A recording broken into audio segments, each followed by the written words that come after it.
പറയുന്ന രണ്ട് കാര്യങ്ങൾ, രണ്ടല്ല മൂന്ന്. ഒന്ന് അനിയൻ, ഒന്ന് ഫർസാന, ഒന്ന് പാങ്ങോട്ട. ഈ മൂന്ന് പേരുടെ കാര്യം പറയാൻ കരച്ചില്ല.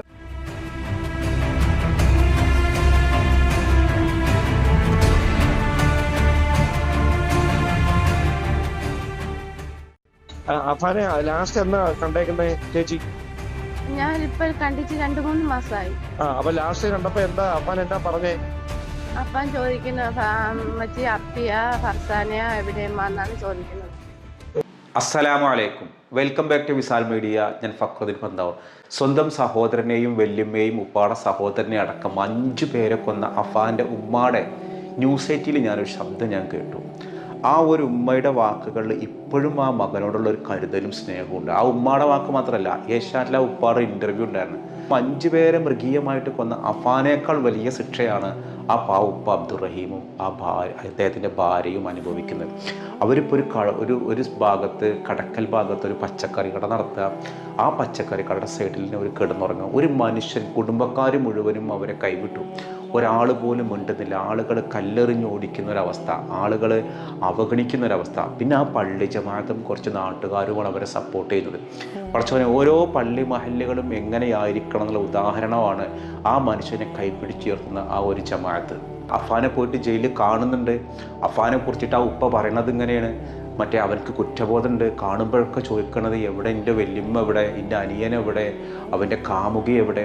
ആ മനുഷ്യൻ പറയാണ് അവൻ്റെ മനസ്സൊക്കെ കൈവിട്ടു പോയി. 50 ലക്ഷം രൂപയുടെ കടമാണ് ഉണ്ടായിരുന്നത്. ഇതെങ്ങനെയാണ് വരുത്തിയെന്നുള്ളത് അവനും പറയണില്ല, ഈ ജീവിച്ചിരിക്കുന്ന ഭാര്യയും പറഞ്ഞില്ല. ജീവിച്ചിരിക്കുന്ന ഭാര്യ ജയിലിലൊന്നും അല്ലല്ലോ, പറഞ്ഞൂടെ ഇതെങ്ങനെയാണെന്നുള്ളത്. ഞാൻ മനസ്സിലാക്കുമ്പോൾ ലോകത്തെ ഏറ്റവും നിസ്സഹായനായ പിതാവ് അബ്ദുറഹീമ. അവരുടെ കഥ പറയുന്നൊരു സിനിമയുണ്ടായിരുന്നു, കാലം എന്തോ സാക്ഷി എന്നൊരു സിനിമ. ആ സിനിമ തടയണമെന്ന് ആവശ്യപ്പെട്ട് ഇവർ ഹൈക്കോടതിയിൽ പോയി ആ സിനിമയുടെ റിലീസ് താൽക്കാലികമായി തടഞ്ഞിട്ടുണ്ട്. അത് ഇനിയൊരു പക്ഷെ വന്നേക്കാം. ആ ട്രെയിലർ പോലും കാണാം എന്നൊക്കെ കോടതി പറഞ്ഞിട്ടുണ്ട്. ആ മകൻ്റെ ക്രൂരതക്കൊക്കെ കാരണം എനിക്ക് ലഹരിയുടെ പ്രശ്നങ്ങളൊന്നുമല്ല, ജീവിതം ആഡംബരമാക്കാൻ പലിശക്ക് പണം എടുത്തു. ആ കുടുംബക്കാർ പോലും 5 ലക്ഷം രൂപ കടം ചോദിക്കുമ്പോൾ 4 ലക്ഷം കൊടുത്തിട്ട് 1 ലക്ഷം പലിശ വാങ്ങാം. നിങ്ങൾ ആ ഉമ്മ പറയണ വാക്കൊന്ന് കേട്ടുനോക്ക്. അഫാനെ ലാസ്റ്റ് എന്നാ കണ്ടേക്കുന്നേ ചേച്ചി? ഞാനിപ്പോ കണ്ടിട്ട് 2-3 മാസമായി. അപ്പൊ ലാസ്റ്റ് കണ്ടപ്പോ എന്താ അഫാൻ എന്താ പറഞ്ഞേ? അപ്പാൻ ചോദിക്കുന്നു മച്ചി അപ്പിയ ഫർസാനയ എവിടെയെന്നാണ് ചോദിക്കുന്നത്. അതായത് ഇങ്ങനെ ഒരു കാര്യം ചെയ്തെന്ന് പുള്ളി പുള്ളി അത് ചിന്തിക്കാൻ പറ്റുന്ന ഒരു അവസ്ഥയിലല്ല. അല്ല, ഇപ്പൊ അവിടെ ചികിത്സ നടക്കുന്നു. എവിടെ? പൂജപ്പുരയല്ലേ? ജയിലിലോ? ജയിലില്. അതായത് ശരി ശരി ശരി ശരി. അപ്പൊ ഈ എന്തെങ്കിലും ഒരു കുറ്റബോധം അങ്ങനെ എന്തെങ്കിലും ഒരു പരാമർശം? കുറ്റബോധമാണ്. അവൻ ആദ്യമേ കണ്ടപ്പോഴേ കരച്ചിലാണ്. അവന് കുറ്റബോധമാണ്. ഇപ്പൊ നിങ്ങളപ്പോ ഈ പച്ചക്കറിയുടെ കച്ചവടം കൊണ്ട് ഈ നമ്മുടെ ഈ കടം വീട്ടാൻ പറ്റുമോ? എന്താണ് സാഹചര്യം? അങ്ങനെയൊന്നുമില്ല. പച്ചക്കറി കുറച്ച് ഇതൊക്കെ വരുമാനമൊക്കെ ഉള്ളൂ. പിന്നെ ചികിത്സയ്ക്കുള്ള വരുമാനമൊന്നും കിട്ടൂല. അതിന് സ്കാനിങ്ങിനൊക്കെ ഒരുപാട് പൈസ വേണം. പിന്നെ എനിക്ക് മാസം തോറും ഒരു 5000 രൂപ ഗുളിക വാങ്ങിക്കാനുള്ള പൈസ വേണം. അതൊക്കെ അതിൽ ഒരുവിധം നടന്നു പോകുന്നേ ഉള്ളൂ. അപ്പൊ ഈ പേരുമലയിലെ വീട് എന്താണ്? നമ്മളത് വിൽക്കാനിട്ടേക്കാണോ അതോ നമ്മളെ ഇത് തന്നെയാണോ ഇപ്പം? ഇപ്പോഴും അവിടെ ഇത് ലോണിന്റെ രീതിയിൽ കിടക്കുകയാണ്. ഒന്നും ആയിട്ടില്ല അല്ലേ? അവിടെ പിന്നെ നിങ്ങൾ പോയിട്ടില്ല? ഇല്ല, ഞാൻ പോയിട്ടില്ല. ഹസ്ബൻഡ് പോകാറുണ്ട്. ഓക്കെ ശരി ശരി. സത്യം പറഞ്ഞാൽ ഉമ്മയുടെ ഈ വാക്കിൽ ഇപ്പോഴും ഉണ്ടാവും ആ ഒരു മകനോടുള്ള കരുതൽ. അതാണ് ഉമ്മമാര് എന്ന് പറയുന്നത്. ഇനി ആ ഉപ്പ പറയണ ഏഷ്യാൻ്റെ ഒരു ഇൻ്റർവ്യൂ ഞാൻ കണ്ടു. ആ ഇൻ്റർവ്യൂ കണ്ടേന്ന് എനിക്കൊരു മനസ്സിലായത്, ഈ ലോകത്ത് ഇത്രയും എന്താ പറയുക പാവം പിടിച്ച സ്നേഹമുള്ള ഒരു പിതാവ്, പക്ഷെ നിസ്സഹായനായിട്ട് പോകുന്ന ഒരാൾ. ഇതിൻ്റെ പിന്നിലുള്ള കാരണം ലഹരിയും കാര്യങ്ങളൊന്നുമല്ല. ഭർത്താക്കന്മാർ ഗൾഫിൽ നിന്ന് അയക്കുമ്പോൾ മക്കളിലൊരു നിയന്ത്രണമല്ലേ, ആ കുടുംബം തകരും. ഒരു ഭാര്യ എന്ന നിലയ്ക്ക് ഭർത്താക്കന്മാർ ഗൾഫിലാണോ, ഉമ്മമാർ ചെയ്യേണ്ടത് ആ ഭർത്താവിൻ്റെയും കൂടി റോള് ഉമ്മമാർ ചെയ്യണം. മക്കൾ എവിടെ ചെലവഴിക്കുന്നു? ഒന്ന് പറഞ്ഞില്ലേ, മോന്തായം കിടന്നാൽ പിന്നെ കേട് വന്നു. ഈ 2 പേരും തോന്നിയതുപോലെ കിട്ടുന്നതൊക്കെ സുഖിച്ചും തിന്നും അർമാദിച്ചും ജീവിച്ചപ്പോൾ വലിയ വീടുണ്ടായി. ആ വീട് വിൽക്കാൻ പറ്റണില്ല. ഒരു ചാനലേരെ വീട് വെച്ചു കൊടുക്കാന്ന് പറഞ്ഞു. അവരൊക്കെ വരെ പറ്റിച്ചു. ഈ പറഞ്ഞു കേൾക്കണ സൗകര്യങ്ങൾ അന്ന് നമ്മൾ കണ്ടില്ലേ, 24 ന്യൂസൊക്കെ വേഗം പോയിട്ട് ഇപ്പോൾ വീട് വെച്ചാൽ എവിടെ വീട്? അതൊക്കെ ഈ ചാനലുകാർ വെറുതെ ആളുകളെ റേറ്റിംഗ് കൂട്ടാൻ വേണ്ടിയും റീച്ച് കൂട്ടാൻ വേണ്ടിയും നടത്തുന്ന തട്ടിപ്പാ. അവസാനം ഈ മനുഷ്യൻക്കുള്ളത് ആ പള്ളി മഹല്ല് കമ്മിറ്റി മാത്രമേ ഉള്ളൂ. 100 പേരെ കൊന്നൊരു മനുഷ്യനിക്കും മാപ്പ് കൊടുത്തൊരു അള്ളാഹുവിൻ്റെ ഒരു സംഭവം നമ്മൾ ഹബീബായ നബി പഠിപ്പിച്ചൊരു കഥ പറഞ്ഞിട്ടില്ലേ? ഒരു പക്ഷേ നാളെ അഫാൻക്ക് അള്ളാഹു മാപ്പ് കൊടുത്തേക്കാം. റമദാൻ മാസമാണ് വരുന്നത്. ആ ഉപ്പ ഇതിലെ ഏഷ്യാനിൽ കൊടുത്ത ഇൻ്റർവ്യൂ ഒന്ന് കേട്ടു നോക്കി നിങ്ങൾ. ഞങ്ങളൊരു ചിതറയിലൊരു കൊല്ലം ജില്ലയിൽ കടയ്ക്കൽ ചിതറയിൽ എന്ന സ്ഥലത്ത് പച്ചക്കറി കട നടത്തിക്കൊണ്ട് പോകും കഴിഞ്ഞ് പൊയ്ക്കൊണ്ടിരിക്കുകയാണ്. അതിൽ കിട്ടുന്ന വരുമാനം കൊണ്ട് കഴിഞ്ഞു പോകും. അത് എല്ലാവരും കൂടെ സുഹൃത്തുക്കളും ബന്ധുക്കളും എല്ലാം കൂടി സഹായിച്ച് അതിനുള്ള വരുമാനം കൊണ്ട് കഴിഞ്ഞു പോകുന്നേക്കും. പലരും വിളിക്കുന്നുണ്ടായിരുന്നു. പലരും പിന്നെ ബാധ്യതയുള്ള ആൾക്കാർ പലരും വിളിച്ചിട്ടുണ്ട്. അവർക്ക് പൈസകൾ വേണമെന്ന് ആവശ്യപ്പെട്ടിരുന്നു. പക്ഷെ എന്നെ കൊണ്ട് കൊടുക്കേണ്ട നിർവാഹമില്ല, നിവർത്തിയില്ല. പിന്നെ സ്വർണം പണയം വെച്ച് അവർ വിളിച്ചിരുന്നു. അവർക്ക് സ്വർണ്ണം എടുത്ത് കൊടുക്കണമെന്ന് ആവശ്യപ്പെട്ടിരുന്നു. ഇതൊന്നും എന്നെ കൊണ്ട് കഴിയുന്നൊരു സാഹചര്യത്തിൽ ഞാൻ ഇപ്പോൾ നിൽക്കുന്നത്. എന്നെ കൊണ്ട് കൊടുക്കാൻ പറ്റിയിട്ടുമില്ല, പറ്റുമെന്ന് തോന്നുന്നുമില്ല. ആകെയുള്ളത് ഈ വീട് സ്ഥലമാണ്. അത് ബാങ്കിൽ ജപ്തിയിലായിരുന്നു. ജപ്തിയിൽ വെക്കോരെത്തിയതാണ്. പിന്നെ അതിൻ്റെ ജമാഅത്ത് കമ്മിറ്റി മാറ്റിയിരുന്ന കുറച്ച് ഭൂമി ഉണ്ടായിരുന്നു. അതിൽ വീട് വയ്ക്കാന്ന് മറ്റൊരു ചാനൽ പറഞ്ഞായിരുന്നു. അപ്പോൾ അത് നടക്കാതെ വന്ന സ്ഥിതിക്ക് ആ വസ്തു ഞാൻ വിൽക്കുകയും ആ വസ്തു ആ വിറ്റ പൈസ കൊണ്ട് ഈ വീടിൻ്റെ ജപ്തിയിൽ നിന്ന് ഒഴിവാക്കി കിട്ടുകയും ചെയ്തു. അങ്ങനെ പിടിക്കുന്നത് ബാങ്കിൽ പൈസ അടച്ചിട്ടില്ലായിരുന്നു. കുറേ പൈസ പെൻഡിങ് ഉണ്ടായിരുന്നു. അപ്പോൾ അതൊരു ബാധ്യതയായി കിടന്നു. അങ്ങനെ ജപ്തിയിൽ വെക്കോരെത്തിയതാണ്. അപ്പോഴാണ് ആ വസ്തു ഞാൻ വിൽക്കേണ്ടി വന്നത്. ആ പൈസ കൊണ്ട് ബാങ്കിൽ ജപ്തി ഒഴിവാക്കി കിട്ടിയത്. ആൾക്കാർ പലരും വിളിച്ച് ഭീഷണിപ്പെടുത്തുന്നുണ്ട്. പല ആൾക്കാരും കൊടുക്കാണ്ട് വിളിക്കുന്നുണ്ട്. എന്നെയാണ് വിളിക്കുന്നത്, അവരെയല്ലേ വിളിക്കുന്നത്. അവർ വിളിക്കാൻ അവർക്ക് ഒരാൾ ജയിലിലാണ്, ഒരാൾ നഷ്ടപ്പെട്ടു പോയി, പിന്നെ ഒരാളുള്ളത് എൻ്റെ കൂടെ ഉണ്ട്. അവരാരും വിളിക്കാറില്ല, ചോദിക്കാറില്ല. എന്നെ വിളിക്കുന്നത് തന്നെയാണ്. ഞാൻ എല്ലാവരും പറഞ്ഞു എന്നെ കൊണ്ട് തരാൻ നിർവാഹമില്ല, തരാൻ പറ്റത്തില്ല. പലിശ ഒരുപാട് പേര് പലിശ വാങ്ങിച്ച് കഴിച്ചിട്ടുള്ളവരാണ്. ഇത് സംഭവം ഞാനിവിടെ വന്നതിന് ശേഷം ഇതെല്ലാം ഞാൻ അറിയണം. അന്ന സാഹചര്യം അതായിരുന്നു. അത് പറ്റാതെ വന്നു. എന്താണ് സംഭവിച്ചതെന്ന് വെച്ചാൽ എനിക്കറിയത്തില്ലായിരുന്നു അന്നത്തെ. പിന്നെ ഇതൊക്കെ അറിയുന്നത് ഈ തട്ടത്ത് മരത്ത് അവർക്ക് ഏകദേശം നല്ലൊരു ശതമാനം പലിശ അവർ വാങ്ങിച്ച് കഴിച്ചു.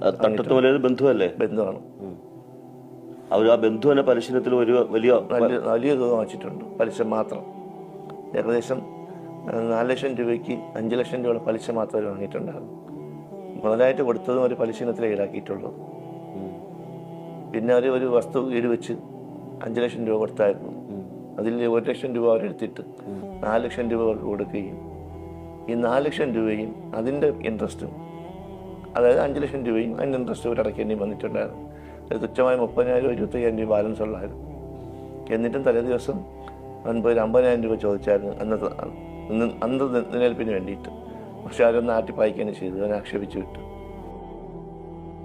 അതെല്ലാം ഞാൻ ഇവിടെ വന്ന് ഇത് സംഭവം കഴിഞ്ഞതിന് ശേഷം മാത്രമേ ഞാൻ പോലീസ് പറഞ്ഞാണ് ഞാൻ അറിയുന്നതൊക്കെ. ഇത്രത്തോളം പൈസ ബാധ്യത ഉണ്ടെന്നുള്ളത് പോലീസ് പറഞ്ഞാണ് ഞാൻ അറിയുന്നത്. പിന്നെ ഞാൻ ഇതിൻ്റെ അന്വേഷിച്ചപ്പോൾ ശരിയാണ്, ഇത്രയും പൈസ ബാധ്യത ഉണ്ടായിരുന്നു. എല്ലാം പലിശയായിരുന്നു. പലിശനത്തിൽ കൊടുക്കാനുള്ള പൈസ. അഫാനെ ഞാൻ കണ്ടിരുന്നു. അവനോട് ചോദിച്ചപ്പോൾ അവനൊന്നും പറഞ്ഞില്ല. പൈസയെക്കുറിച്ചൊന്നും പറഞ്ഞു. മറ്റു കാര്യങ്ങളൊന്നും അവനോട് ചോദിച്ചിട്ടുമില്ല. പിന്നെ ഭാര്യയോട് ചോദിച്ചിട്ട് അവർ അറിയത്തില്ല എന്നാണ് പറയുന്നത്. ഇപ്പോഴും ഭാര്യ അതിനെപ്പറ്റി പറയുന്നില്ല. യഥാർത്ഥ സത്യം പറഞ്ഞാൽ മാത്രമേ നമുക്ക് അറിയാൻ പറ്റൂ. പറയുന്നില്ല. പൈസ എങ്ങോട്ട് പോയി എങ്ങനെ പോയി എന്നുള്ളത് ഇപ്പോഴും പറയുന്നില്ല. ആരുടെയും നിർദ്ദേശവും മറ്റൊന്നുമല്ലായിരുന്നു.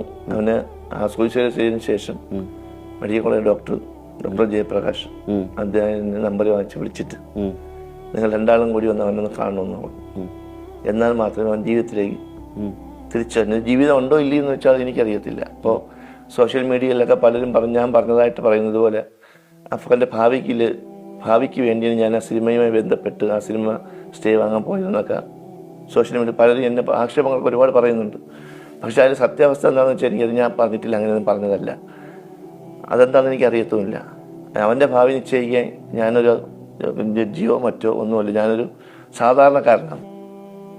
പക്ഷെ ജനങ്ങളെല്ലാം എന്നെ പല രീതിയിലും ആവശ്യമില്ലാത്ത അസഭ്യ വാക്കുകളും മറ്റൊക്കെ പറയുന്നുണ്ട്.